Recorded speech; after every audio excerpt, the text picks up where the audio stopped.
பாஜகவில் இருந்து கொண்டு மக்களுக்கு நல்லது செய்ய முடியாது என தாவேக நிர்வாகி விஜயதாரணி விமர்சித்தார். சென்னை சோழிங்கநல்லூர் சட்டமன்ற தொகுதிக்கு உட்பட்ட மேடவாக்கம் பகுதியில் முதலமைச்சர் சி ஜோசப் விஜய் பிறந்தநாள் விழாவை முன்னிட்டு நலத்திட்ட உதவிகள் வழங்கும் விழா நடைபெற்றது. விழாவில் பங்கேற்று பேசிய விஜயதாரணி, பாஜகவில் மக்களை சந்தித்து குறைகளை கேட்பதற்கோ மக்கள் பாஜகவினரை அணுகி கடிதம் கொடுப்பதற்கோ பல அடுக்கு தடைகள் இருக்கும் என கூறினார்.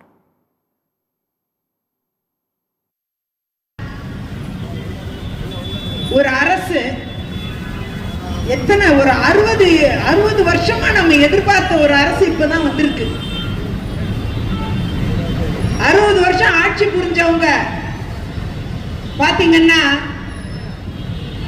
ஏதோ ஒரு வகையில அரசியல் பண்ணிக்கிட்டே இருப்பாங்க. மக்களுக்கு நல்லதை கொண்டு சேர்க்கவே இல்லை.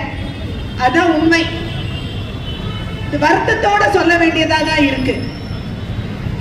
கேட்டா மத்தியிலிருந்து நிதி வரல, இங்க ஒண்ணுமே நடக்காது, வேலை நடக்காது. அதே நேரம் மக்களுக்கு ஏதாவது செய்யணும்னா உடனே செய்யக்கூடாதுக்கான காரணங்களை தேடுவாங்க. ஆனா இன்னைக்கு தமிழக வெற்றி கழகத்தின் அரசு, தலைவர் ஜோசப் விஜய் அவர்களின் தலைமையிலான இந்த அரசு எப்படியெல்லாம் தேடி பிடித்து நிதியை கண்டுபிடித்து அதை மக்களுக்கு எப்படியெல்லாம் செய்து முடிப்பேன் என்ற உறுதிப்பாட்டோடு செய்து கொண்டிருக்கிறார்.